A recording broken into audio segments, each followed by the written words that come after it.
When the world gets weird and the bills get thick, you call on Clint and you feature Dick. One talks numbers, the other talks slick. Two dads, one mic, yeah, this could stick.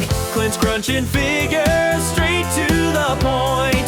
Dick's just here to laugh in the joint. It's the Clinterific Show, featuring Dick. Dick's quick with a joke, Clint's got the math. Together they'll balance your checkbook and your laugh. They'll talk finance, fun, and fatherly fails, with liquidity dreams and 401k tales. So grab your coffee, join us a ticket, the Clinterific Show, featuring Dick. And welcome back to the Clinterific Show, featuring Wait, Dick. Yeah, Dick. You're this way. Am I over here? Yeah. I'm this way to you, and you're that way to me. Yeah. So wait. I'm to your left or I'm to your right? You're to my right. Which is my right. Left. Yes. You're on this side of my screen. Yeah. Anyway, welcome back to the show. We had a little bit of a break with spring break. Was it last week or was it the week before? No, it was like 2 weeks ago. Oh, it was 2 weeks ago. Okay, well, we had spring break here last week, so my kids are not in school yet, so it didn't really impact me. But I am coaching. Yeah, we had spring break. None of us are in school, but we had spring break. Yeah. It's called staying home and doing nothing, Clint. Oh yeah, trust me. That's what I was doing in the middle of tax season, just sitting at home doing nothing. Yeah. Wow, that's not really great for your business. No, is it? It's not. No. We do post tax season break. So, but yeah. So we had a hand. I'm coaching 6U boys soccer this year, which is just a total. Yeah, I don't know anything about soccer. I will be the first to admit. I have a tentative grasp on the basic concept of the sport, but the rules are. Oh my gosh! I'm completely gone on the rules, and my sport has and probably always will be number one is running, and number two is basketball. So. I can play flag football and stuff like that because I know largely the majority of the rules of those two games. But as far as soccer goes, I'm out. Running's not a sport though; it's an activity. Okay, say whatever you want. People who say running is not a sport are people who don't like running or can't run. So I mean, guilty as charged, but it's still an activity, not a sport. Yeah. Yeah. So this is actually interesting that we're talking about this. So I want to get your ideas because there is this trend that's going around about this guy, there's a bunch of different variations of the trend, but it's essentially a challenge per subscriber trend. So there's a guy that I was following. I don't know if you've heard about him. He said he would I don't know if it's run or travel or walk, whatever. Walk or run a mile for every subscriber that he got. Well, apparently over the last week, he hit his million subscribers threshold between all of his platforms. And so I'm talking with Jordan at lunch today from the Lawn Tools about this challenge concept that seems to be kind of getting popular, and I've seen different variations of it. Like there's one guy that says every dime that he earns from his channel gets put directly into a car that he's fixing up. He's fixing up like an old '94 Acura Integra or something like that. Not a super incredible fancy sports car or anything like that, but it's a nice car, and it kind of shows how he starts out with the basic building blocks of what he wants it to be, and he's upgrading it as the channel grows and things like that. So it's just turning into kind of an interesting thing to watch. And so we're talking about that, and then the guy who's got to run 1,000,000 miles at this point, which at that point, like, there's no way you could do that. I mathed it out, and if you ran 10 hours a day averaging 3 miles an hour 5 days a week. Because let's be honest, there's literally no way that somebody could do it 7 days a week. You would die. But let's say that you were able to figure out how to do it for 10 hours a day, 5 days a week for an entire year. You would have run, I believe it was like 7,800 miles. So you'd have to do that for 250 years or something. Something stupid like that to get to 1 million miles. And that's assuming you never got another subscriber. And so some of these challenges have started like, okay, well, I obviously am not going to be able to do that. So I've got to change my metric to now it's every 10 subscribers or every 100 subscribers that'll run a mile. Because it's just like, oh yeah, obviously I'm not going to be able to run that many miles in a in a lifetime, much less in any amount of time before I expire, kind of thing. You know what's sad? What's really sad about that though is there will be people who subscribe who will be upset that he doesn't do 1 million miles. Oh man, yeah, which is just flat out insane. Yeah. Yeah. Listen, I would be literally impressed if he was able to do 100,000 miles. Absolutely. Yeah. And I think that's jaw-droppingly amazing if he made Yeah. it to 100,000 miles. Well, the whole point of it wasn't to do the miles; it was to get healthy and lose weight. Oh Like, yeah, yeah.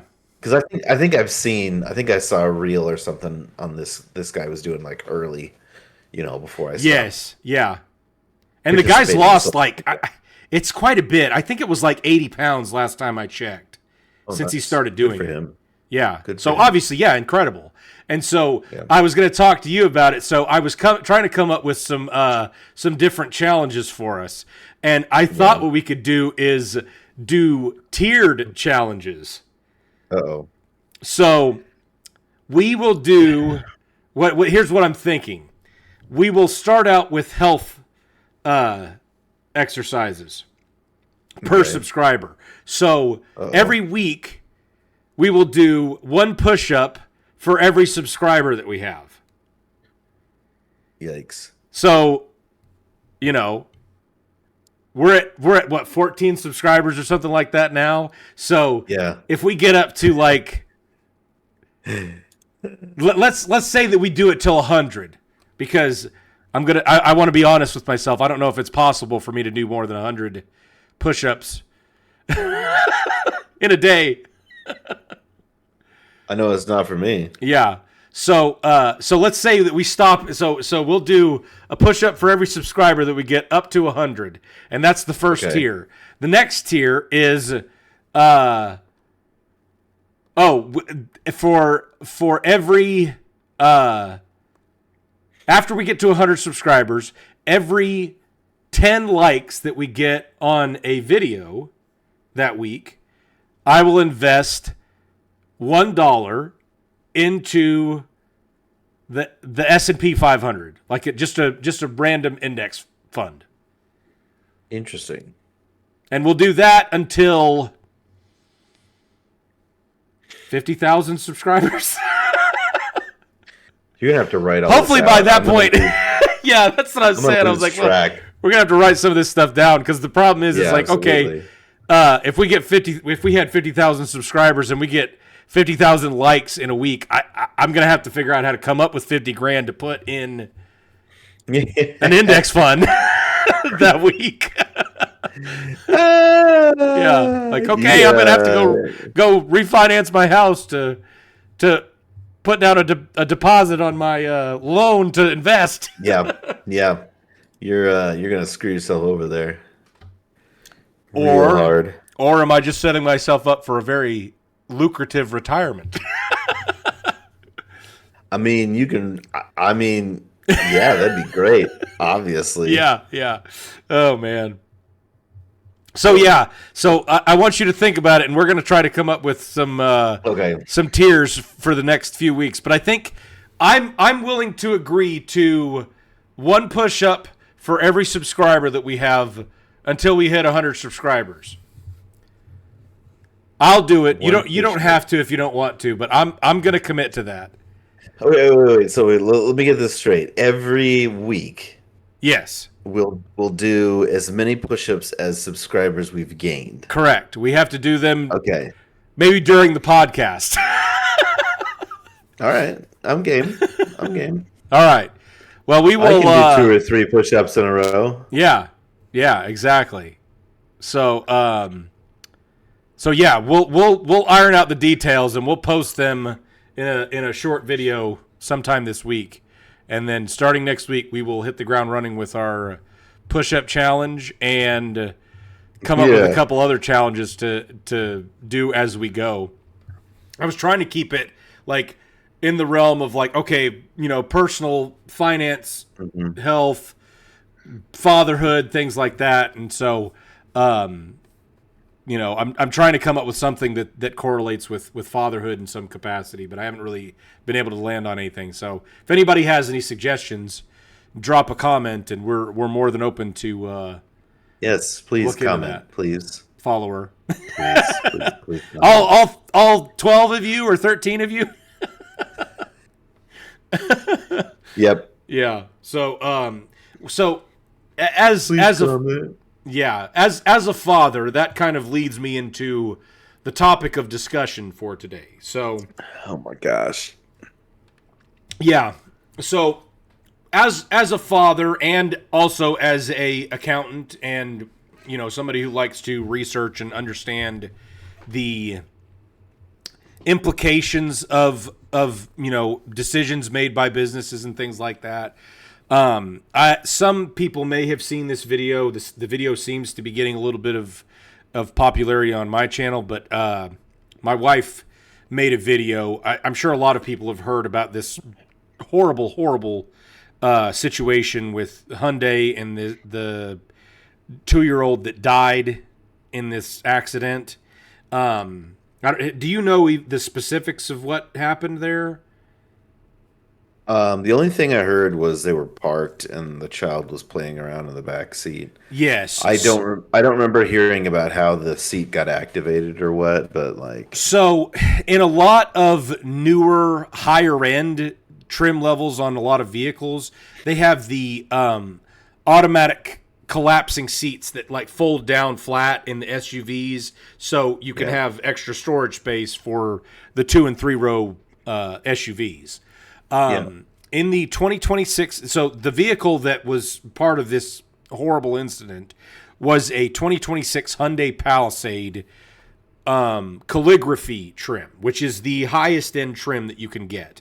A lot of the features in it are automatic in some form or fashion. So what happened, based on the information that I've researched, is it was a family. So there was two parents, the mother and the father, went to the store. I don't remember exactly where it was, but the father had gone inside the store to do the shopping, and the mom stayed outside with her 4-year-old daughter and her 2-year-old daughter. Apparently, she'd been sitting out there for a little while, and if you have kids, sitting in the car, they're going to get out of their seats and they're going to start playing. That's just reality. So long story short, the kids were playing around in the 3rd row of the vehicle. The 4-year-old climbed over the back seat to the trunk area, which is a pretty small area.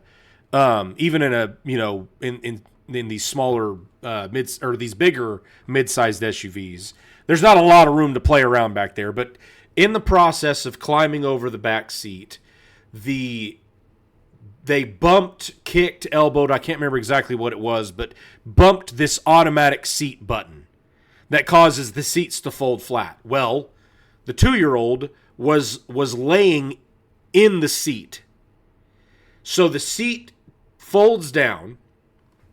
The 4-year-old immediately starts screaming. The mom, which, when I originally heard the story, it kind of came across like it was just, oh, well, this is just one of those things where a mom wasn't paying attention and, didn't know that their child was in trouble until it was already too late, which is not the case at all. She knew immediately what was happening because the 4-year-old had started screaming like what was happening, and the seat folds down and it starts to crush the 2-year-old, and apparently there's no sensors, or the sensors didn't work properly, or whatever it was, to detect that there was something in the seat, which is what should happen from an engineering perspective, is it feels some kind of resistance and pops back up. Well, it did not do that at all. It just kept going, and it got incredibly flat, like basically down to the point where it's essentially supposed to be, but because the child was in the seat, it was causing the rotator arms not to line up properly, I think.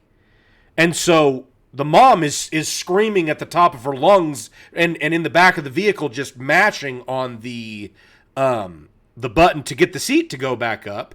And it won't work because there's enough pressure on that arm or the device that causes the automatic seat to go up and down that the seat will not come up. I mean, so she's, screaming for help and doing everything she can.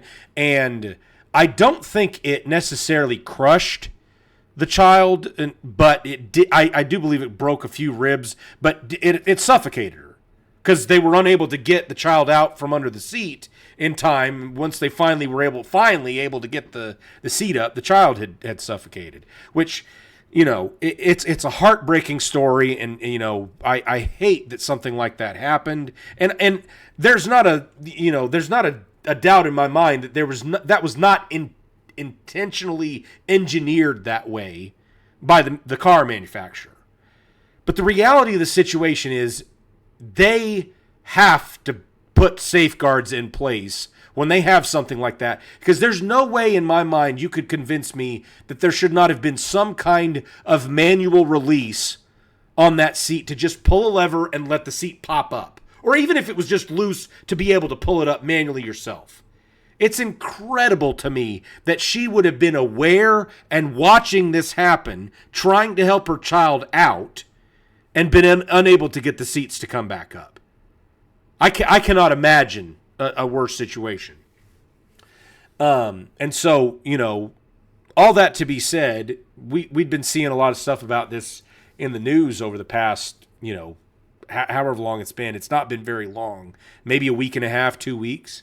And Anna, her mom, has a 2022 Hyundai Palisade calligraphy, which, according to the press release information, whatever it was that was sent out by Hyundai, the only model that was being recalled was the 2026 model, because they did a revamp of the vehicle and stuff like that.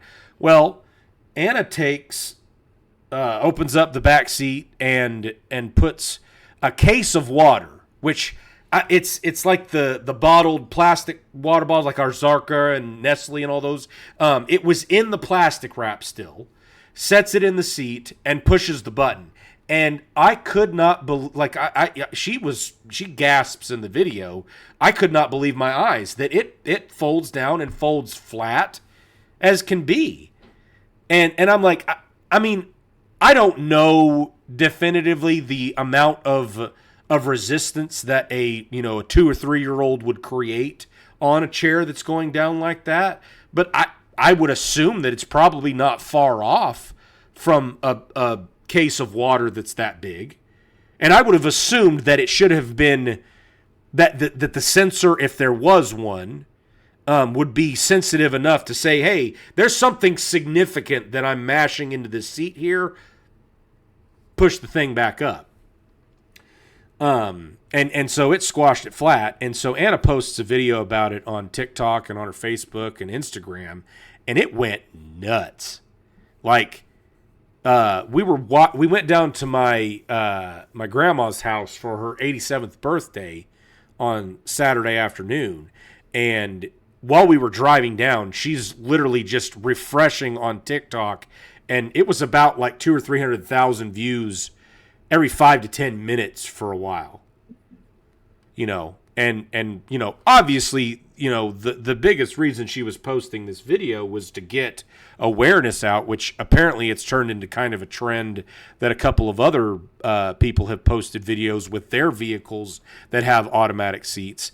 I believe there was another video that I saw from a woman who has a Ford Expedition that the third row was automatic like that, and she has it was like one of those bigger, like, child-sized dolls, like baby dolls. It looked like it was one of those older plastic ones, so I don't know. And so the doll is laying sideways in the seat, and then she pushes the seat button and it flattens down, and it did exactly the same thing. But then I saw another video of somebody, I believe it was in the same vehicle, who had their child's seat. It was like the booster seat in the third row. It folded down, and it actually felt the resistance and it went back up.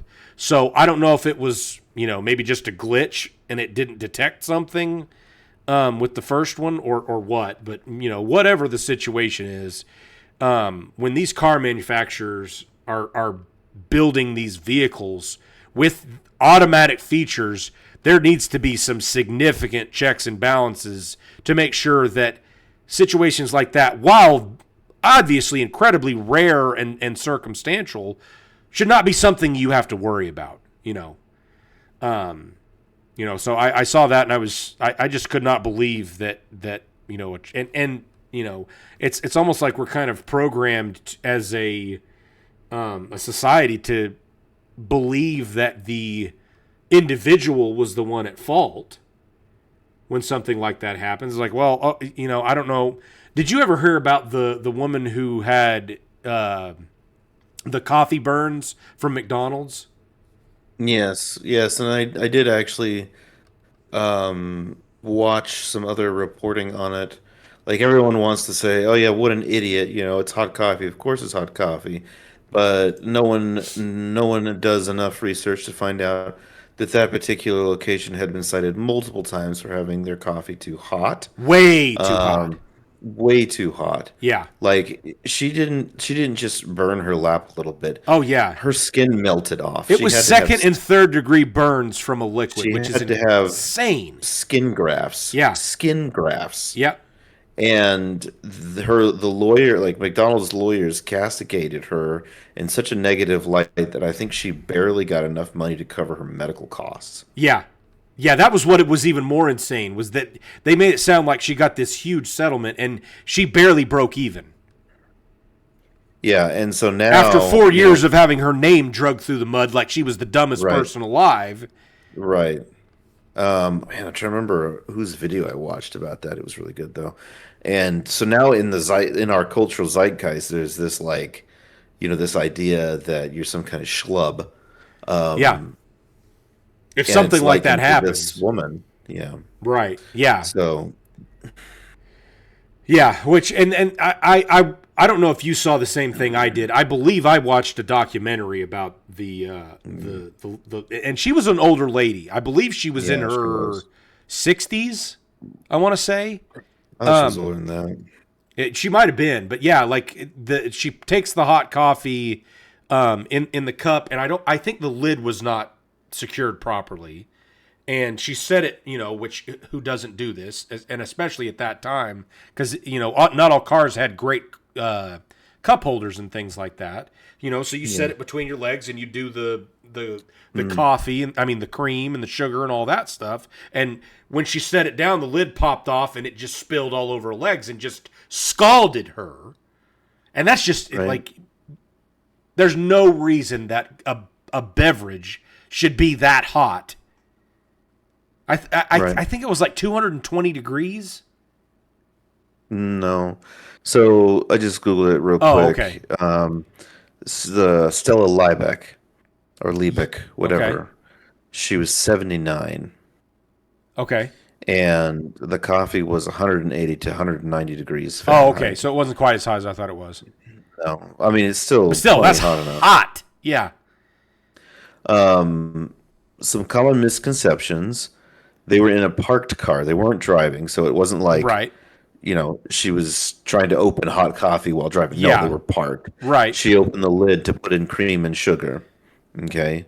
Um, Typical home brewing, or other restaurants, your degree range is like 130 to 150. Yeah. Um, Which is and a lot hot, of but not restaurants, like right? melt you.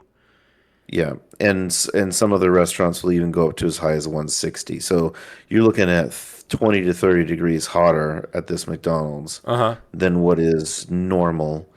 Um, And it had been the, consistently that hot. yeah.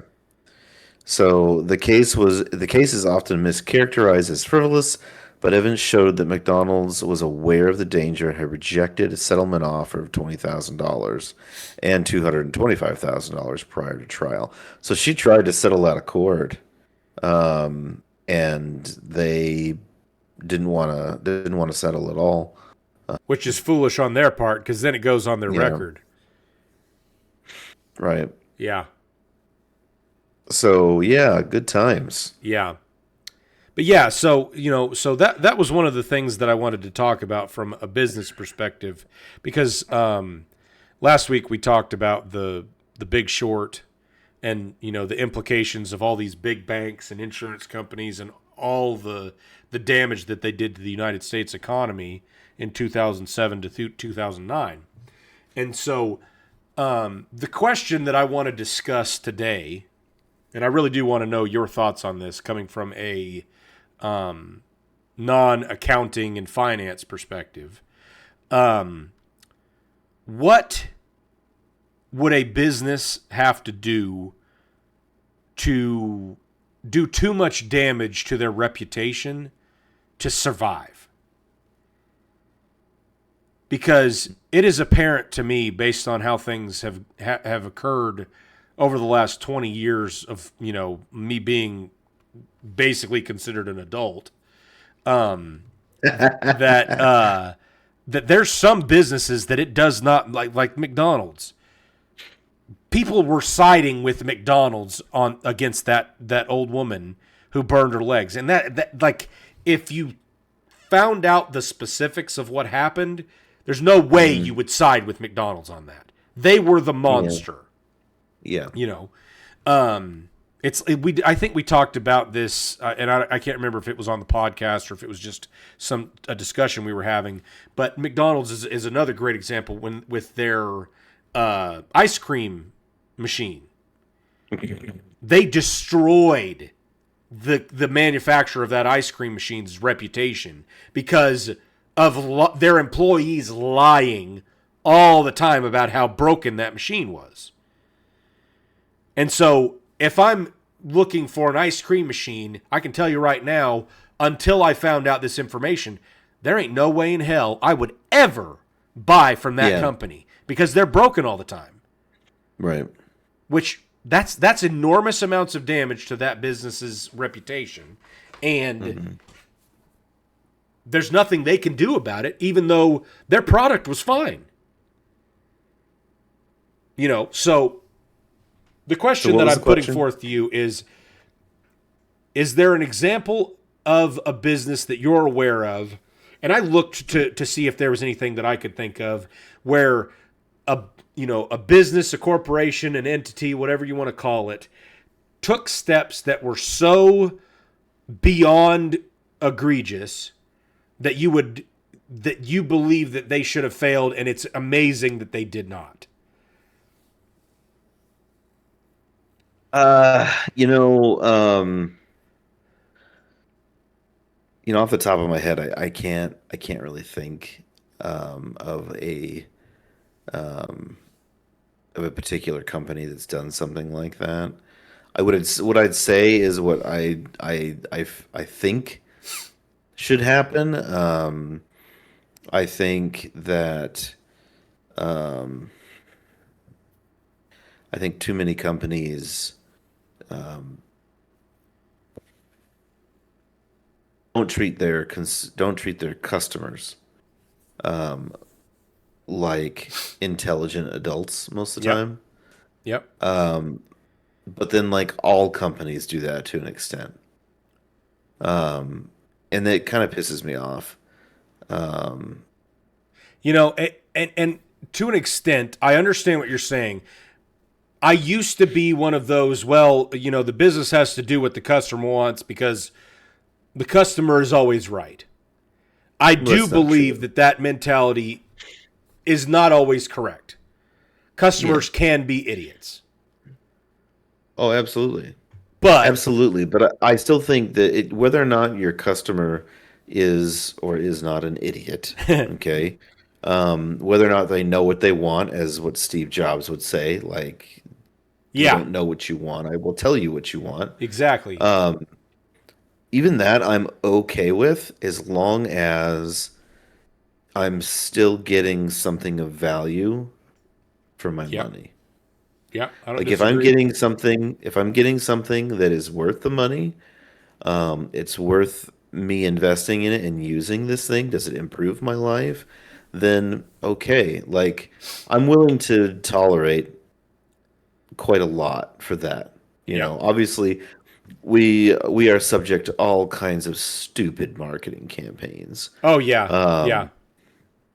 And I would say I guess one of the things that excuse me pushes me the farthest to say, yeah, you deserve to fail is when companies just flat out disrespect their potential client base. Like if you're just gonna just go out there and claim that a group of people even are stupid or dumb or not worthy buying your product, then yeah, I think you should fail as a company, and we Hmm. should all relegate you to the trash bin of history, and Right. let someone else who will respect the people who essentially pay their bills take your place.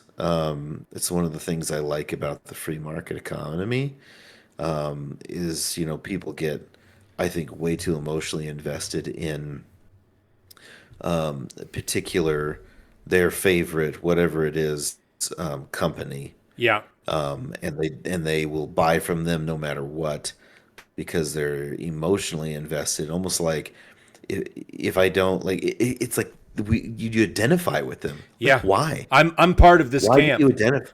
Right.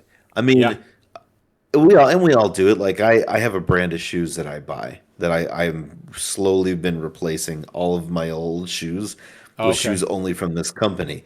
Yeah. And so it's like, you know, What people do company this is with it? other things. It's this company called Witten, Whitin. Please sponsor us. They make Wait, so they you make you're for Witten or you're replacing all of your shoes without no, with something I'm else? for Witten. I'm for Okay. Witten because they make wide toe box shoes. I have wide feet. Okay. And they make like I Yeah. think there's a couple of different shoes that aren't, Okay. but Yeah. practically all of their shoes are wide toe box, and they have lots of different types. So you can like I have dress shoes, sneakers, These are pretty reasonably snowshoes, priced as well. I'd yeah, never heard of them. nothing. None of them cost. I don't think any of them cost even $45. Everything is Wow. I yeah. may get a pair of these. Yeah, they've gotten some I zero drop just running shoes with uh a huh wide toe uh box. huh. Interesting. Yep. They used to have the toe finger shoes. I haven't seen those on there Okay. lately, but a I, few I years can't I ago can't they get had into the those. toe fingers. Like I think, yeah, I think they weren't selling, so they stopped making them. yeah. But I have a pair of their dress shoes in black, and I have their high topped winter boots. They're not like snow boots, but they're like fake fur lined and they're nice and warm. And then I have their actual snow boots. And then I've got these, actually I have them with me right now. I'll show you. I've got these Okay. loafers. These I wear around the house, like Okay. slippers, because they're lined with flannel on the inside. I don't know if you Oh, can see nice. that. Keep Lined you. with Yeah. flannel. Yeah. Yeah. You know, I And really started liking Sanooks because they had yeah. something kind of similar to that. They're just loafer shoes, but they had like a. It wasn't flannel. I can't remember what it was on the inside, but they incredibly comfortable, light Yep. but flexible shoes, and yeah, I totally get what you're saying there. So yeah, and I just bought a pair of their sandals. They've got like kind of look like Birkenstock sandals. They got like two straps, and they're Okay. like these thick foam. Yeah, Like, and so they're like really soft to walk in. I wear those around the house I when it's got you. too So, hot for my flannel ones.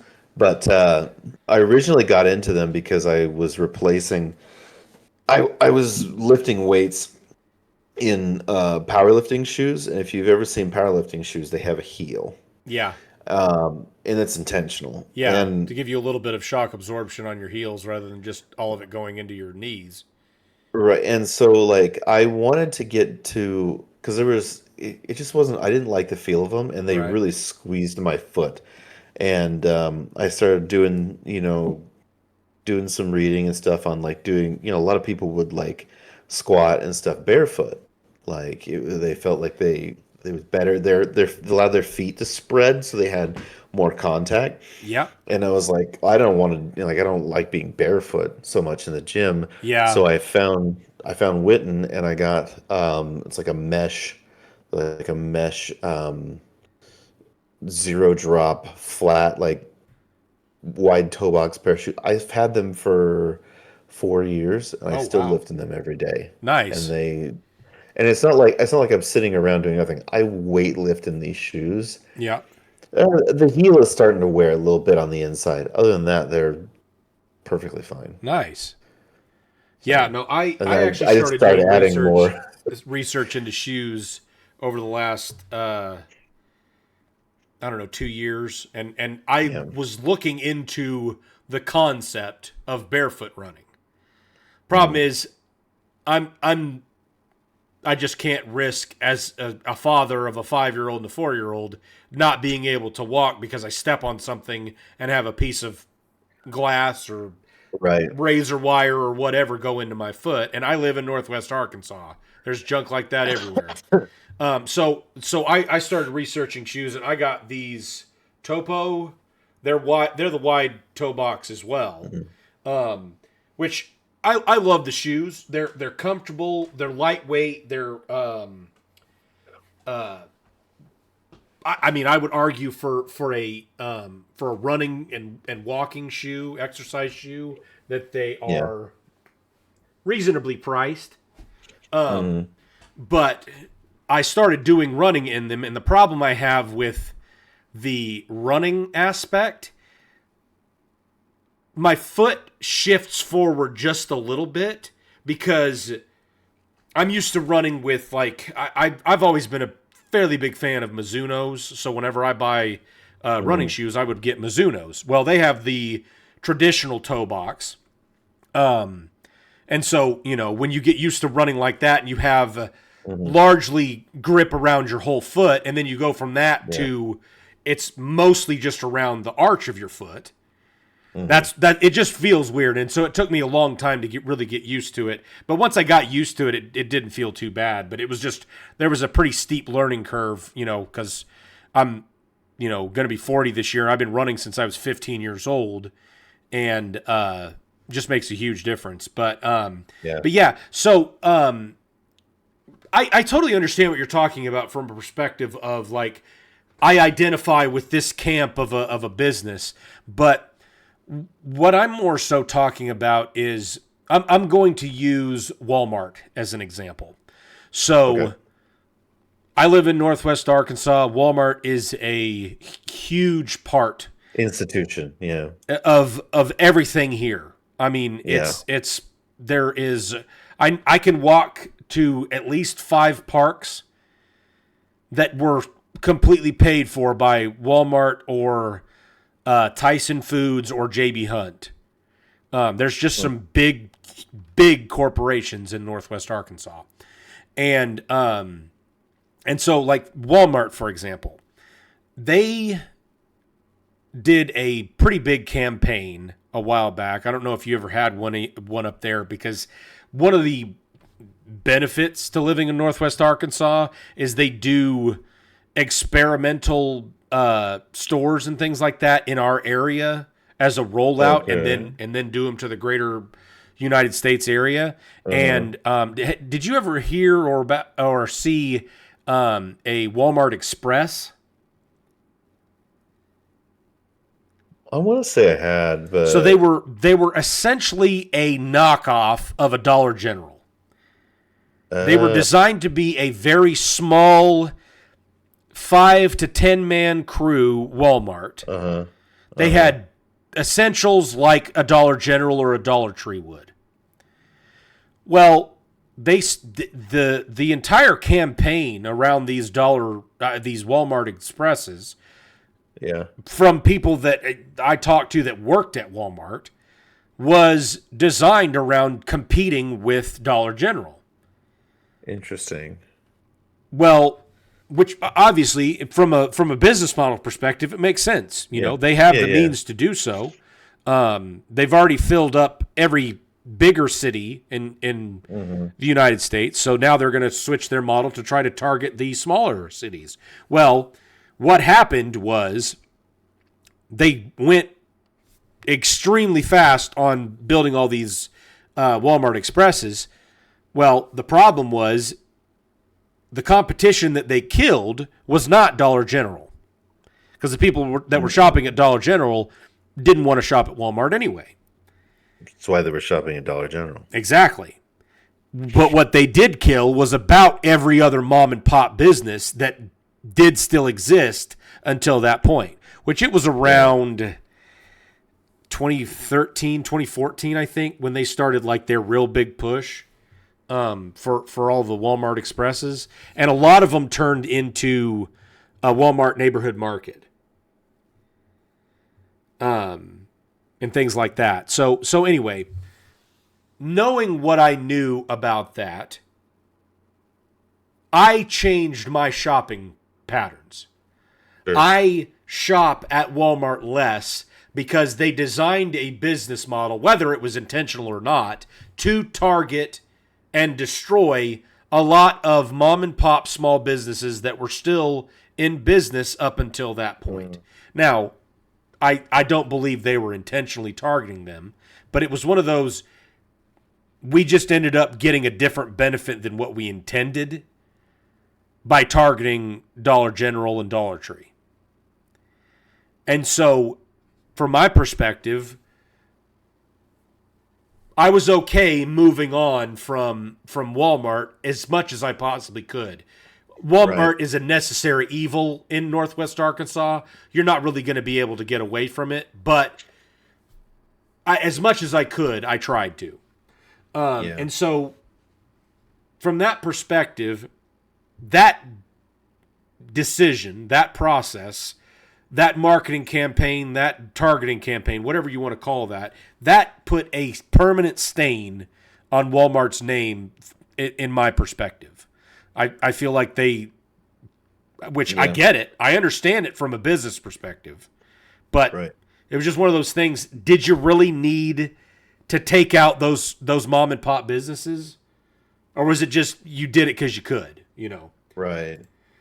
So I guess in that regard then, like I for the longest time I refused to buy anything with Nike on it. Okay. And I don't remember when it was that I learned about this, but basically some of their business practices, particularly in manufacturing coming out of China, really kind of disgusted me. Oh yeah, exactly. And that's the thing that's crazy about it. It's like, oh, we're against slaves. Okay, are you? Are you against slaves? Because you have no problem with it being done in China at these sweatshops for, you know, all these U.S. manufacturers that are moving all this stuff over to China so they can do it for pennies on the dollar. So yeah, I haven't bought anything Nike in a long time, and I used to swear by Adidas. Oh yeah. In fact, I was wearing Adidas, and I've not looked into their history. I'm sure I could find something there too. The thing is, you can find something if you want to find a on skeleton. anybody. You're going to. Yeah, you're going to.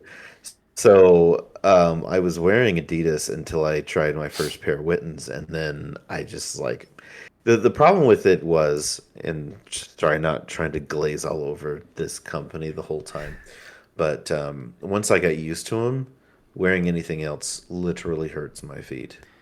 Just remember that, Witten. We're trying to be your biggest advocates. Please sponsor us. Please sponsor us. I need more of your shoes. I don't want to come across as desperate, but I'm not above it. We're not gay, but $20 is $20. $20 is $20. If you play your cards right, Witten, we might get Mr. Dick here to whisper to you, which that's difficult. Ask Clint. It's 100% worth it if you can get it to happen.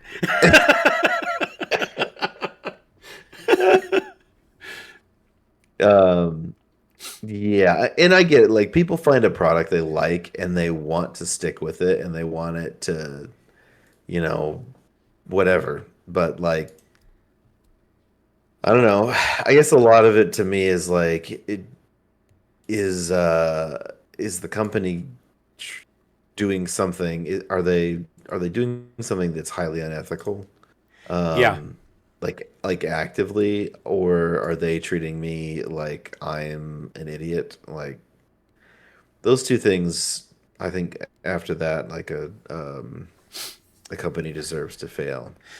So, and unfortunately too, those mom and pop stores you're talking about, unfortunately, in a way, they also deserve to fail. Oh yeah, no. Trust me, I don't disagree with you. And the reality is it sucks. Walmart was not 100% responsible for them going under, but right. But yeah, I don't completely disagree with you there. There was the writing was on the wall, and that was just the straw that broke the camel's back. If it hadn't, I guarantee you, whatever of them was left would have been killed by COVID. Yeah, and that's just unfortunate, but that's just the reality of the world that we live in. Is that's what would have happened when COVID hit. They were going to go under. And so what my thought process is, I feel like there has to be a line between what I would call scummy business practices. Like, I assume that a corporation is going to be largely cutthroat if they're $1 billion corporation. You don't get to that kind of valuation by being the nicest kid in the sandbox. You get that way by being cutthroat and shrewd. And so I totally understand that. So I assume that there would be some level of underhanded business practices in some capacity. A great example that just rubs me the wrong way, but what am I going to do about it? Probably nothing. Best Buy and Circuit City had, which that's a throwback for those of you who ever even heard of Circuit City. I miss Circuit City. Yeah, because they were competition.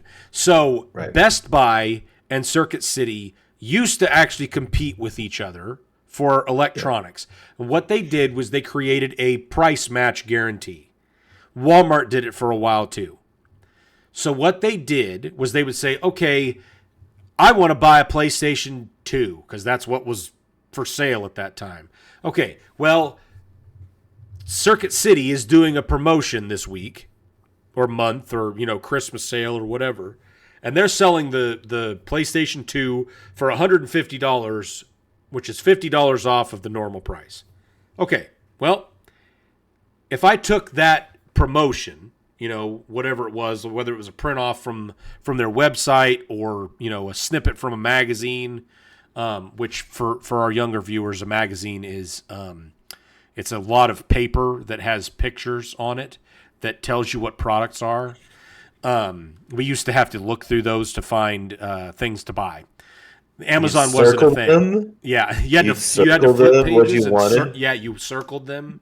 And then you leave folded it for the page parents. down so you would make sure that mom and dad knew where to find the page. And the yearly J.C. Penney's novel or Sears catalog. Good times. It was like how that you thick. got a Christmas present. Like, I got to find the toy section because, and you got real big, really good at figuring out how to read an index.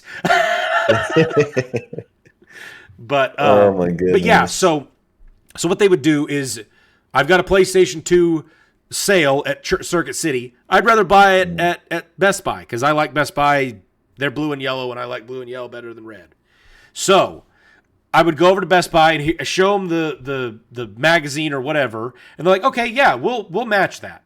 Okay, great. So I just got a PlayStation 2 for $150 at the store that I wanted to buy it at. Well, what they started doing was, which a lot of this happened after Circuit City went bankrupt, which I believe was around 2007, 2008. They go bankrupt, and what happened was Best Buy and Walmart and, a handful of these other electronic stores, they started having the manufacturers create a unique serial number or stock number or product code that was specific to them, so they didn't have to price match. So what they would do is say, yeah, we'll beat it. We'll beat any price out there.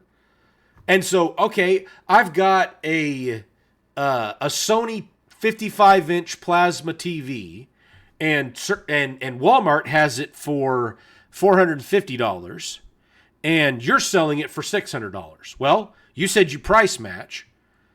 Oh, well, you show them the handout from Walmart, and the serial number on this television is 1 digit different than what Walmart has. So they don't have to match that. That was how they designed their policy. Even though it is literally the same television, they're not going to price match it because they have their own unique serial number for that product. And so that's the kind of stuff, it's like, yeah, that is a pet peeve of mine. It drives me nuts because they tell you they're going to price match, which I don't even know if that's really a deal that they do anymore, but that was the way that it was sold was, we've got the price match guarantee, and Walmart did it, which it was actually kind of hilarious because I don't know if you knew about this. I believe it was when the PlayStation 4 came out. This guy posted, he bought a PlayStation 4 and he listed it on sale on eBay for a penny, which was the starting bid. Well, somebody took that bid into Walmart, which they had a price match guarantee, and you can't get a different serial number on a PlayStation. It's a PlayStation 4, period. That's what it is. And so he goes and buys, I believe it was 4 of them for under $10 because they matched it. And I mean, they pretty quickly shut that down because obviously the one that was being sold on Facebook, on eBay was an auction, not an actual price, but the person that was the employee at Walmart didn't care. Like, yeah, I'll give you a PlayStation 4 for $5. $1. Wow. Yeah. So I thought that was like, and I believe that was when their price match guarantee kind of went the way of the dodo. Yeah. So I guess you could call that karma for creating a system that they designed to hose people or just keep them from getting the discount that they thought they were going to get. But yeah, so that's what I would consider scummy business practices, but I get it. You're creating ways to get people in your store. It's like car salesmen. They don't want to give you the price over the phone because they want you to come in so they can use their high-pressure sales tactics to get you to buy the car. And so I get that. I got a great story about that. Go on. Go on. So this was like, it was many years ago, right? okay. So I was looking for a car. Right? Yeah. I wanted to get a car. This is before I bought my current car, right? Yeah. And I went to this dealership here in my local town, and used car dealership, of course. And I had, I needed, I had three criteria, okay, on my wish list, right? Okay.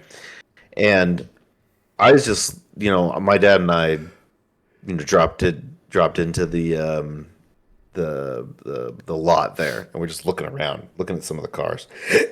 I didn't think they had anything I wanted, but like, it's it's a bigger dealer in the area, so they've got like multiple locations. So it's it's possible like they could have one in another location. Okay. Whatever. I was just looking at this car. I was looking at this Golf. Like it's kind of the Golfs are kind of cool. Right. Whatever. And of course, sleazy used car salesman comes up, and Yeah. he's like, "Hey, what can I help you with? Looking for?" And I told him I've got my 3 criteria. It needs to be manual. It needs to be Oh, four yeah. door, and it needs to be all-wheel drive. Right? Those were my 3 criteria. Yeah. And he says, "Well, I don't think we have anything like that here, but come back to my office. We've got I can look up all the cars in our whole catalog, no matter where they are, right?" I'm Yeah. like, okay, fine, whatever. I'll humor this guy. Right. And he's looking through these cars, and he's like, "Oh, I found this great car," and it was like 2 door, front wheel drive, but it was manual. Okay. So he got 1 out of 3, which, if you know your math, Oh yeah. Yeah. That's that's a failing grade. yeah. That's definitely a failing grade. I mean, even if you got 2 out of 3, you're still Right. not doing great. Exactly. It's like a D something anyway. I guess D plus. Yeah. Yeah.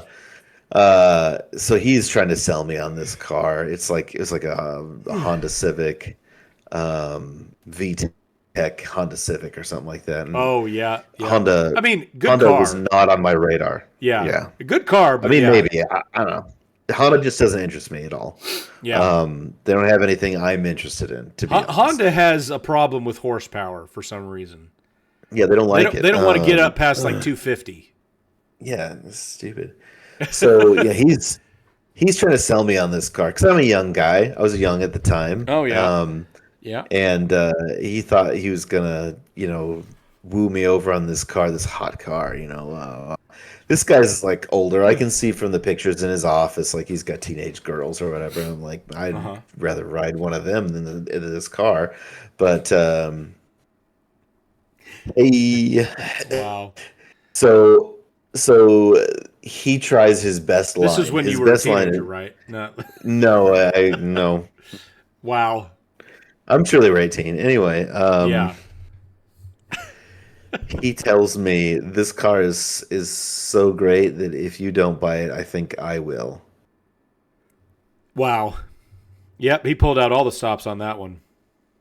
I was like, well, I really wish I had said this. I should have said, well, go right ahead then, because Oh. I'm not.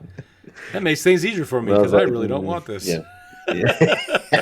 Oh man, that's funny. It's like that guy deserves Wow. to just not sell any cars and lose his job. Like, Oh what an man, no idiot. kidding. Like, That's really? a doozy. Or conversely, like it's sad to think that he's using that line because it works. Yeah. Yeah. Yep. How often has he sold a car because he said that he would buy it? Like it doesn't even one out of three of my criteria. Like I don't know. He must have thought that I just didn't know what I was looking for, and just Yeah. made this up. Yeah. Like no, dude. You don't know me. You don't know my business. If you don't have what I want, then go pound sand. Exactly. Yeah. Yeah. Yeah. And yes, faithful viewer, I did find my car with all 3 of my criteria, and I've been did. driving it for the last 14 years. He did. In elegant canary yellow. Imola yellow, you rube. Oh man. So that's kind of what brings me to my next question is what is the point of no return? Because obviously there has to be a point of this business is not going to recover. Yeah.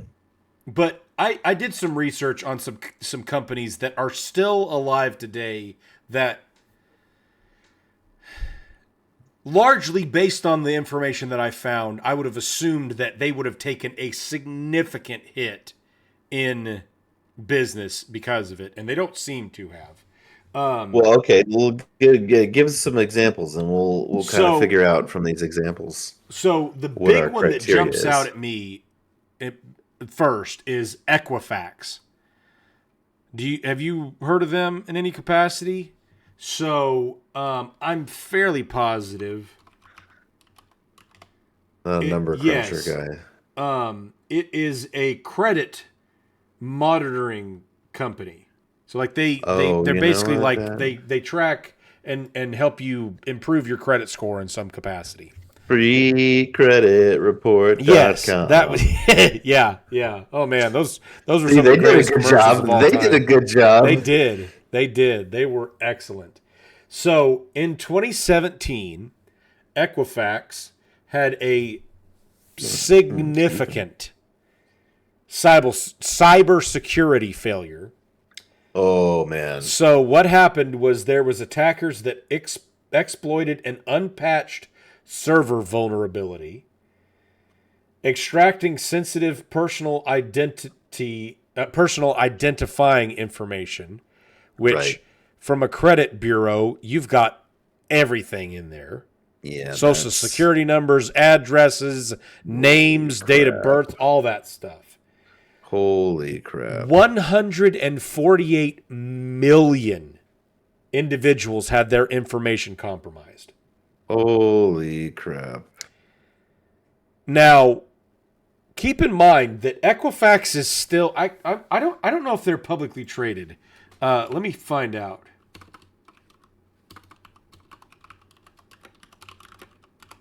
That's so insane. They are publicly traded and still in business to this day.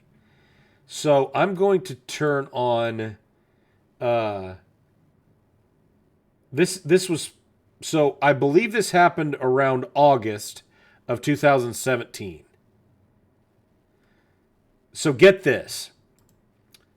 Corporate stock valuation declined 35% immediately following public disclosure. Sure, yeah. Total financial impact reached $1.38 billion, including a $700 million legal settlement fund. Equifax retained its oligop- oligopolistic market position as one of three primary U.S. Oh, oligopolistic. Sorry, I was trying to figure because it's an olig. Wow, I'm too freaking tired for this word. Oligarchy. Close. You're trying to say or Oligop oligarchy. So no, oligopoly. they're part of an oligarchy No. of Oligopoly. three. It's oligopoly. Right, Yes. right. But I think what they're trying to say is that they're part of an oligarchy of like three different of these Yes. tax credit The big three companies. credit bureaus. And Stock because the three of valuation. them have all of it, they're an oligopoly. Exactly. So Got it. stock Instead of valuation a monopoly. recovered and exceeded pre-breach highs by 2020. So in Now that's two interesting. years and 2 months, roughly, it was back where it was. And That's very and interesting. it's now improved significantly since then. So as of October, let's see. It got down to about $102, I think. Maybe a little bit under, maybe 99. In quarter 3 and quarter 4 of 2017, and it is now valued at 171, which the vast majority of the market has been taking a significant downturn in the last 2 or 3 months. But yeah, so how in the world, as a credit bureau, do you have a screw up so big that you lose 148 million individuals' social security information and recover from that? That's I can tell you. I can tell you. I can Yeah. tell you exactly why. Because this is now my neck of the neighborhood. Go on. Because I don't know. Have I? I don't think I've said this on air yet, but I do work in the IT sector. Okay. And I'll leave it at that. Yeah, but that's not credit bureau. But credit bureaus, any company, they all have to take certain cybersecurity measures. And every company tries to cut corners wherever they can. And Well, almost yeah. invariably, Yeah. one of the places they try to cut is their IT. Now, you said a server vulnerability, Yeah. right? Right. That means That means Yeah, it that was means unpatched. a patch for something wasn't run. You know how freaking easy that is? You know how like Yeah. just brain dead easy it is to make sure everything's patched? That tells me that Not easy enough. they did not value the IT side of their enterprise. Exactly. Yep. Which is, and that's what I'm That getting at. So, like, or someone in their IT department needs their head cut off. well, right, and that's what my question is. So, obviously, they took a pretty significant hit, but Sure. you would never know about that now because that was it. What, 9 years ago? It'll be 9 years ago Well, this fall, well, yeah, and but they're in the fine. last nine years, Sony has had like 10 data breaches. So I That's mean, that's what I'm saying. That's what I'm saying. So, like, in my mind, a company like that who is designed to be getting your personal data, right? especially sensitive personal data, because it's one thing Yeah, like Sony, your PlayStation Network account gets hacked. It's like, okay, you got my name and you may have got a credit card. But a credit bureau, you got my name, you got my date of birth, you probably have every address that I've ever had. You got you got my social security number. You probably have a handful of pictures of my face. Like, I can't imagine how many things that you would be losing yeah. with a data breach like that. So I think for me, my yeah, thought process is 35% was not nearly enough of a blow for a company like that. They should have dropped obviously. 70% and probably not survived because that's Yeah. a huge screw up for the type of industry that they're in. Now, the other one that came up was it's kind of interesting that you were talking about a Volkswagen earlier because that's the other one that pops up. So from a consumer perspective, this is interesting. So 2015, they had an emissions regulatory fraud scandal. Yeah, I remember this. Yeah, so Volkswagen installed illegal defeat devices in 11 million diesel vehicles to bypass environmental emissions testing parameters. So, as far like this is What does coming that from. even mean? What does that even mean? So They just tried to make it more efficient? no. So based on what I'm reading, the way that they did this, it's essentially they put in basically a chip that when you scan and run diagnostics on the vehicle to make sure that the emissions are up to federal standards, Okay. they weren't up to standards, but it would override the information that was being fed through the computer to these devices that were testing the emissions and tell them that it was passing even though it wasn't. And they did it on 11 million vehicles. So basically the emissions were supposed to be at this value and they were at this value, but they were but the chip device, whatever it was, said that it was at this value. Okay, I think I'm following that. Make sense? So, Yeah. from a consumer perspective, I think a lot of emissions are dog shit, stupid rules. Yes. So, Volkswagen did not lose a bit of credibility from my perspective because I think a lot of these emissions regulations causes our vehicle gas mileage to go down the shitter. Oh man, don't even get me started about the state of engines in a lot of Yeah, it's ridiculous. vehicles these days. Yeah, it's Have you- ridiculous. I'm going on another tangent here. I watched an entire video about why there are so many engines in multiple car makers that are failing, catastrophically failing before Yep. 30,000 miles. Which is insane. It is insane. The problem is there's so many regulations now that they have to push. Literally, the materials that they are making these engines out of cannot They don't work. withstand the pressures. like literal pressures that they're having to be put under. Yeah. Not only that, they're coupling oil with these engines that is so thin that it doesn't do the job well enough. The engines are literally eating themselves alive. Yep. And failing. Yep. And my wife complains I don't want to give up my 20-year-old car. I don't blame you. I do not blame you at all. The car seats in my car don't fold down on top of my children. Yeah. And After seeing that, I don't know if I'll ever buy a vehicle that has automatic seats like that. Yeah, absolutely. Everyone loves all these little like electronic conveniences. It's just another stupid expense for you to have to pay for. Yeah. And tinfoil hat time. Yeah. I'm not super excited about some manufacturer having literally complete control remotely over my vehicle. Oh man, ain't that the truth? I had a 1994 Toyota Celica. I loved that car. It was a good car. You know, it was the car I got right out of high school. 94? Yeah, 94. Red. Loved that car. It handled well. I mean, it was only, you know, it was a 4-cylinder with a front wheel drive and, you know, all that stuff. Just a good little car. Got good gas mileage. It got me about 35 miles a gallon pretty much all the time. I bought it with about 130,000 miles on it.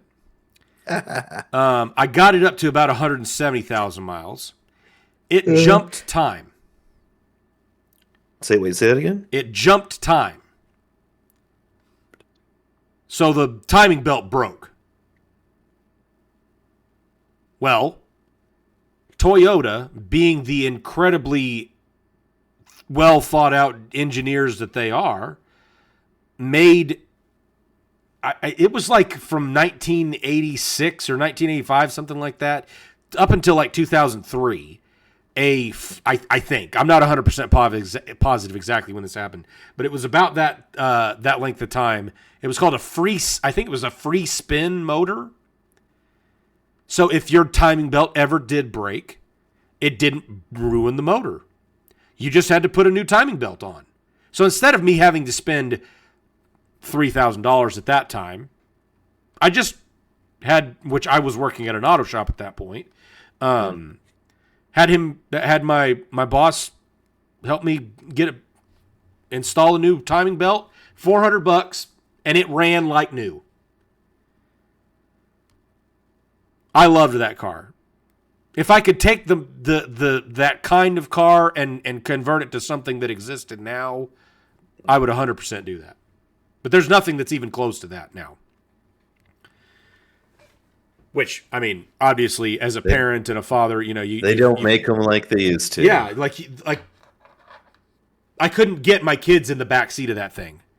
Which, in fairness, I did have a pretty expensive sound system installed in that thing that would vibrate the walls of Walmart. What did you get in the back of that thing? I had 2 K5 kickers. 2 of them? Yeah. Oh, sorry. Is that a lot? I'm 95% positive that they were stolen. Nice. Because the guy I bought them from, he was less than reputable. Really? But yeah, I got 2 K5 kickers and it was 1600 watt amp. Mm-hmm. I'm surprised they didn't blow the windows out of that van. I mean that car. Like it would shake the walls. I'm surprised I can still hear, in all honesty. But yeah, so back to Volkswagen. As far as I'm concerned, who cares that they had a scandal where they got in trouble for committing emissions regulatory fraud? I don't care about that. It didn't bother me. I mean, odds of me going and buying a Volkswagen right now are pretty slim, just because I don't really care for the vehicles that they have available. But it's not anything to do with that fraud that was a little bit over 10 years ago now. So the damage that they suffered because of it The corporation incurred over $30 billion in regulatory fines, mandatory vehicle buybacks, and civil legal settlements.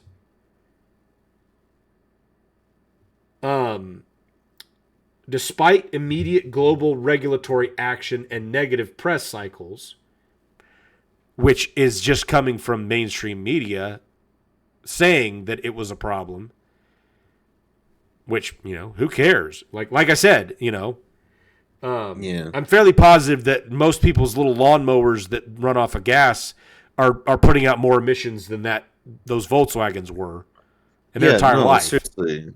Yeah. Like, don't get me started. You're going to get me down another tangent. Yeah. So anyway, Volkswagen recorded record global sales in 2016 and 2017. So obviously people didn't care, but that's one of those examples. You can call that a scandal. I don't know that the traditional consumer would view that as a scandal. Now, getting back to kind of what we were talking about with Hyundai, there is an opportunity here. Because they screwed up.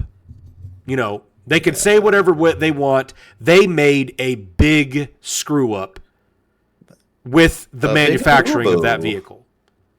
Yeah, dude, when you do something that causes the death of a child because of your stupidity or negligence or don't care, whatever, they better pay that family big. And obviously, I understand that the monetary compensation will never make up for the fact that they lost a child. And I'm not trying to imply that it would, but Hyundai needs to feel it. And it badly. And they need to fix this. Because obviously the 2026 models are not the only ones that are having that issue.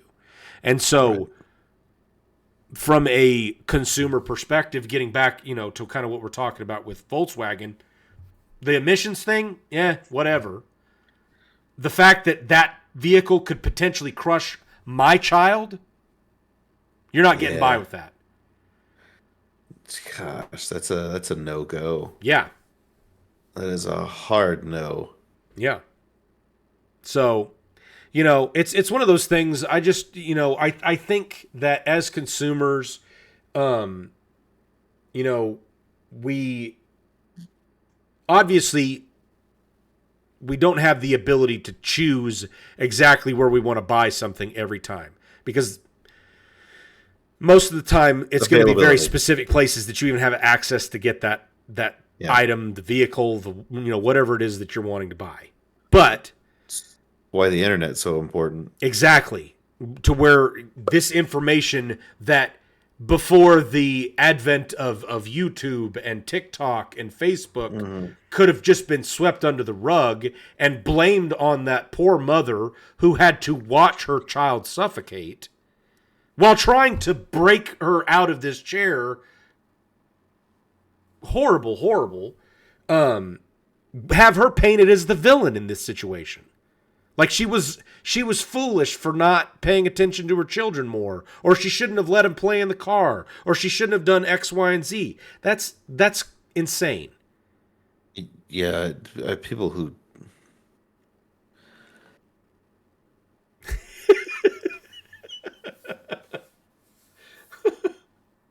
Why don't you tell us how you really feel there, Dick? Nope. Oh man. Gonna keep my peace tonight. Yeah. No, I get it. But it's the truth. And so, businesses out there, if any of you ever stumble across this and are listening, I do believe that you have some level of responsibility to have the integrity to create a product that does not potentially kill a child. Let's go a few extra steps just to make sure that the odds of that happening are as close to zero as possible. I understand that there's going to be accidents that happen and there's going to be things out of people's control. But that is a very significant oversight to get to a point where you've engineered something that is so flawed that it would fold down on a child and you could not get it back open. It's not a locking mechanism. This is literally just an automatic chair button that you push and it folds the seat flat. Fix it. Make a decent sensor on those seats. Call these vehicles back in and put something in that'll make sure that won't happen to another family. Because one child is horrible enough. If you had 1,000 children that died because of this horrible engineering design, as far as I'm concerned, your company deserves to crash and burn. You know. So, yeah. Anyway, that's kind of our discussion today. Was just what's the point of no return for a business for you? If you have something that jumps out at you that you'd like to say or add to this conversation, we would love to hear from you. Throw it in the comment section. Yeah. And maybe we'll touch base on this again in the future because it's a crazy world out there, and these big businesses are seeming to get away with a lot of stuff, and for some reason public opinion tends to lean towards the corporation for some reason, and we probably need to not do that anymore. So I mean, yeah, there is. Yeah, we shouldn't. You're right, and I will say I feel like social media, surprisingly enough, and the internet actually gives us as a consumer a lot more agency. Yes, very much so. Because it's a lot easier now to be able to go online and see what people are saying about, like, and what do you do if you're interested in buying something? Yeah. Like okay, just when I'm on like Amazon, I get on Amazon and I look for something and I get like 2 or 3 different companies, 2 to 3 different models from different companies of it. You know what I look at the ratings. Yeah. I look and see which one has the most ratings, which means there were a lot of people that put feedback on it. Right. And was that feedback generally high? So here's a question for you. The two things that matter the most to me then is number of ratings. Enough people were either pleased or not pleased with the product that they spent the time to go leave a review. And what's that overall star rating? So if I've got 2 almost identical products that have both have, like, let's say they have 4-star ratings, but one has 20 reviews and the other one has 2,000. Oh yeah, 100%. I'm going with the one that's got 2,000. Okay, so I want to ask a follow-up question of that because I think that's an interesting point, and Anna and I were discussing that the other day. Okay, so if you see, let's use restaurants as an example because if I'm looking for new restaurants, we're on vacation, we're going to try to find somewhere to go. I largely do what the vast majority of Americans would do is just type in restaurants near me into Google. Okay. So, if you see a restaurant that has 150 5-star ratings, are you going to go there? I mean, probably. Okay. So, I probably wouldn't. And here's the reason why. Because if I see 150 perfect scores, my mind says it's fake. You think it's fake, yeah. Okay. Yeah. So, and the higher the number of perfect scores, the more often I'm not going to go there. So, like 150 is like, okay, maybe they're just that good. It's possible that they're new. They had a lot of people that came in and gave them positive feedback initially, and they just haven't gotten to that one customer that didn't have a perfect experience. I can get that. Sure. But like, if I see 3,000 perfect 5-star reviews, ain't no way. That's fake. That ain't real. I mean, I get what you're saying. Now, I do get what you're saying. To be perfectly honest, it's almost like it's on a reverse bell curve. Because if there was like 30,000 perfect reviews, yeah, I could see it being that good. But the reality is, you know as well as I do, the odds of having 30,000 customers come to a restaurant and every single one of them having a perfect 5-star experience, it's just not happening. No, you're right. And people are more likely to um, leave negative reviews. You Exactly. know what I That's mean? that's what Like I'm they're more saying. likely to So, get on and say negative things. right. And that's why, like, I don't ignore the negative ones either. Like, if I'm looking at a product and it's got a lot of good reviews, 1,000 reviews and a um, 4.8, I'm all over that. right. Well, okay, I'm just like I'm looking at something on Amazon right now, Okay. and it's got a this particular product has a 4.3 out of 5-star rating with 2,491 total global ratings. Okay. 68% of those ratings are 5-star, Okay. 15 4-star, and then 6% have 1-star. Yeah. Okay. So I think that's a pretty good spread. Like it's a Yeah. little more Yeah, believable. it's realistic. Right. Right. But And the so interesting thing is, on the opposite end of the spectrum, if I saw a restaurant that had 5 1-star reviews or 0-star reviews, I right. would assume that's just as fake, or that's a pissed off jerk that's on a revenge campaign to Yep. damage this restaurant. Yep. Like an ex boyfriend or something like that. Right. Right. Um, So I'll look at some of those negative reviews just because like I want to see whether or not yeah, it's like you're saying, it's like a pissed off customer right. or So, depending on what it is too, it's like you go and read some of them like this idiot doesn't know what they're doing with the product. yeah, And they exactly. got on here and left a negative review like you're a Yeah, moron. yeah. You just have no clue how this functions, right? Um, so yeah, I that was kind of what I was curious about, is like what your thought process on reviews is, because to me it's like perfect one, or perfect 5-star review, that's fake. Total 1-star review, all of them, that's fake. That Yeah. ain't real. So like the sweet spot is like 4.6, 4.7, but triple digit reviews. Right. So if it has triple Triple or digit reviews and it's a quadruple. 4.7, odds are it's going to be pretty Right. good. If it's a local place, if it's a chain restaurant and it's got 4.7 and it's got, I would say it's probably has to be like, four digits, 1,000 reviews, and then okay, yeah, that's worth trying out. But yeah, I was curious just what other thought processes are when they're looking at reviews to decide what kind of place you're going to go to. When it comes to food, I'm not really picky. Like, I mean, I've been to I'll restaurants that have like a 3.1 rating yeah, that are really good food. yeah, And I've been to yeah. restaurants that have a 4.5 rating that it was like, I don't know what the people that were rating this place were Right. thinking, because it was terrible.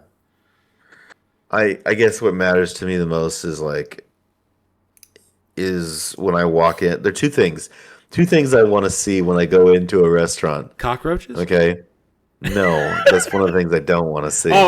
Don't want to see. Yeah, Um, yeah. yeah, yeah. I want to see that the eating area is kept well, Yeah. Doesn't have to be and spotless, that but the no, it cleaner doesn't the have to be better. spotless. I Yeah. mean, any place is going to be hard to keep Oh, yeah. It's a spotless when you restaurant. have people coming and going all the time. Yep. Exactly. Um, and the other is the bathrooms. Oh, yeah. I If they're if their bathrooms, like I will give some leeway, but like if they look like yeah. they haven't been touched in a week, Oh, yeah. then Yeah. No. There's it's a fine line with the bathrooms. There's an art form to having clean bathrooms in a restaurant, because people are gross, just disgusting. yep. So yeah, I can agree with that. But okay, so that's all we had for our for this discussion about what makes a business too big to fail.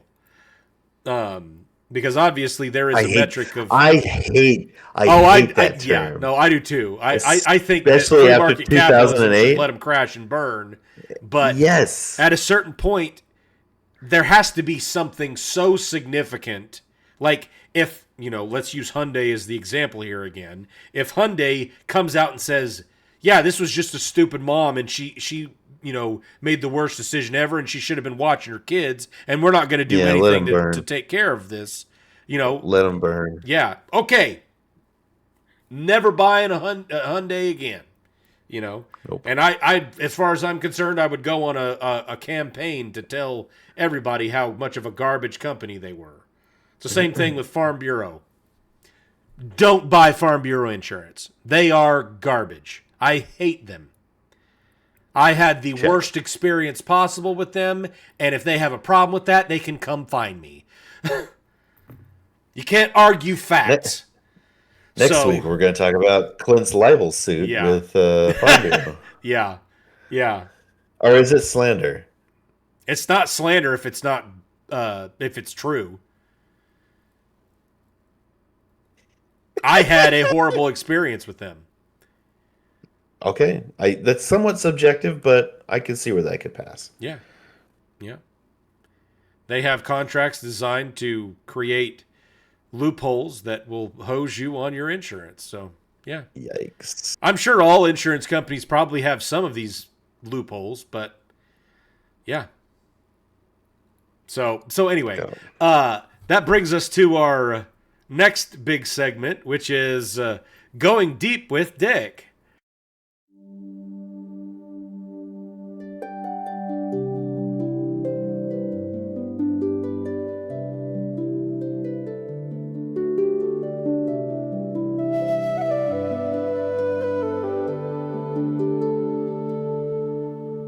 Diapers, dogs, and dead life tricks. Laugh it off and face it quick. Real talk, some growth, no gimmicks. Going deep with Dick.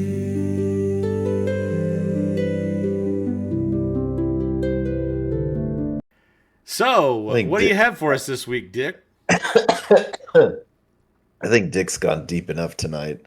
Deep? Oh, come on. I thought you might have this problem, and let me. Oh, here it is. Okay, I've got my phone. I've got a short little going deep thought since I thought you might have. I know you've had a rough week yourself.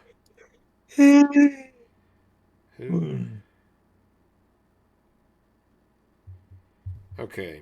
Let me pull up my notes. Hang on. There we go. Okay.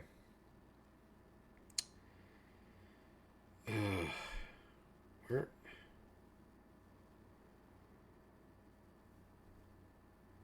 We'll be back after these messages from our sponsor. I don't know where my stupid folder file went. Is this... Oh, there it is. Right in front of me. Okay. So I have been trying to I know we've talked about a couple of these, compile a list of rules for life. I was following Jordan Peterson's TikTok and stuff for a while, and he had a really interesting book about the 12 rules for life and things like that. And so when I heard that, I was like, well, maybe I should start kind of tracking my own. And I had one that I thought was an interesting bullet point for us to just kind of briefly touch on. Go on. So the one I have is you need to know and understand the difference between happiness and fulfillment. And I know that's one that I've struggled with personally, especially in the past. And I feel like I have kind of turned over a new leaf, so to speak. significantly more in the last, especially since having kids. Because even though kids bring enormous levels of stress and sleepless nights and all that stuff as part of the package deal, so to speak, for me personally, I feel so much more fulfilled with my life since my kids were born. And I mean, I'm not doing anything drastically different than I was, 5-10 years ago, but just that level of fulfillment. And I'm realizing how separated that is from happiness.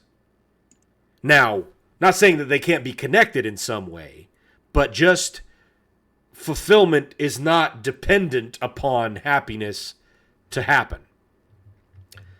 And it sounds kind of counterintuitive, but I'm sure you can probably attest to the same thing, that happiness is largely an emotion.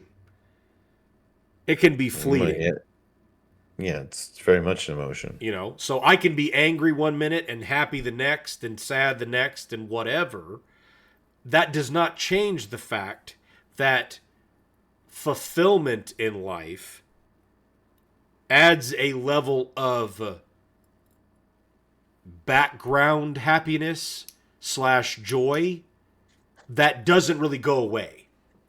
That satisfaction with life. And the more I've started trying to focus on my career and my family and my friends from a fulfillment perspective, and not emotionally how I feel about them, any of the three, whatever, in a specific day, the more that I feel like stress has kind of started being less impactful on my life. You know what I mean? Like, exercising and things like that. Like going out there and, which, tax season hit me like a truck this year, and I have not been able to, which, Anna also had her surgery. And so since then, which was at the beginning of February, we haven't been able to go back to the gym. She should be pretty good to go, so we can start exercising after tax season's over. So I'm definitely planning on getting back into things. But it's just one of those things. It's like, as I was going to the gym, I wasn't losing an enormous amount of weight. I think over the 4 months that I was going, I think I lost like 5 or 6 pounds, which, that's pretty good. If I did that over a year, that'd be, 12 to 15 pounds. You're not just going to lose weight; you're going to gain muscle, and right, exactly, offset each other.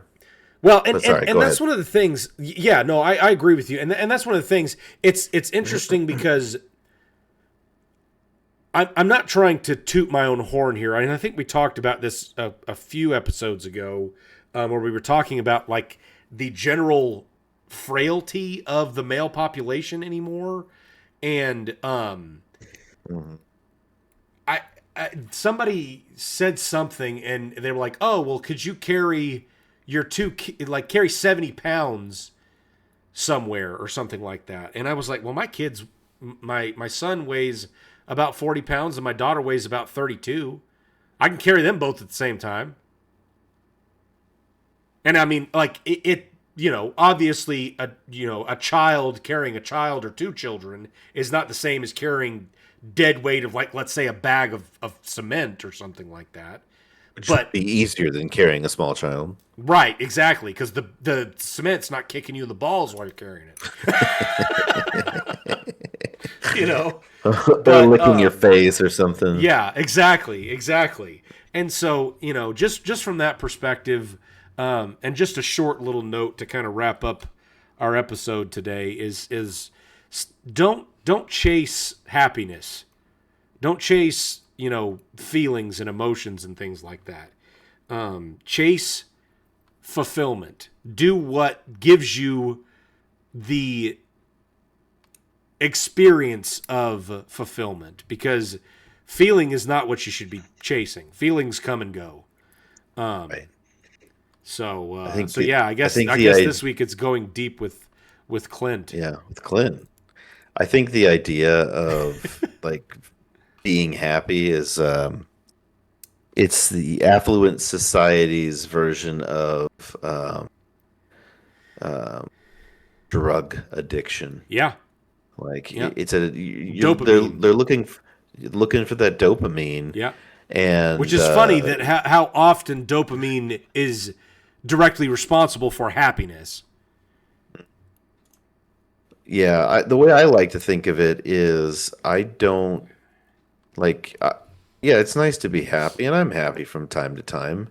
But am I content with the way my life is going and the Right. things that I'm doing? Like Yeah. contentment is something that I see as I'm looking at the whole of what's going on in my life, and if I'm pleased with it, like if it's positive, even if not everything is positive, but overall, if it's positive, I can be content. I don't have to be happy all the time. I don't want to be happy all the time, Yep. actually. I think if you were happy all the time, it'd be freaking boring. Yeah. Yep. Because you It'd wouldn't be weird. enjoy being happy. It would just be this. This is the Right. standard of Exactly. standard procedure. Any more And than then it you'd would have to be find mad all the time. something I think that's else. part of Yeah. why we as humans have the range of emotions that we do Hmm.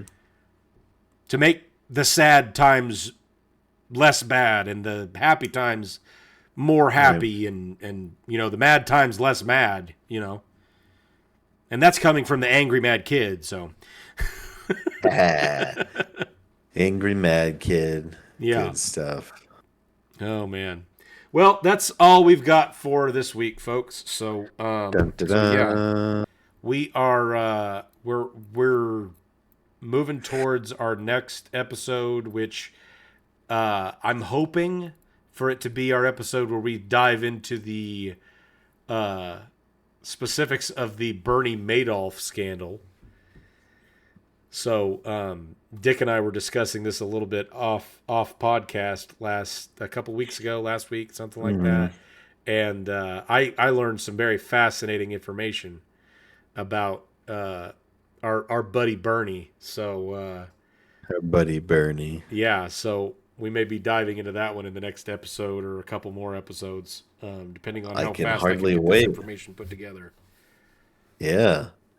Sounds So exciting. And I promise I'll have it going deep for next week. It's the last couple weeks have been pretty crazy.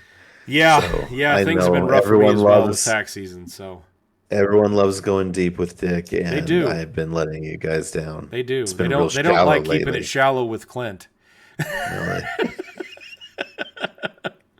Just the tip, Clint. Exactly. Well, thank everybody for stopping by, and remember that today is a day. So, Make it a great one. all right, we'll see everybody next week.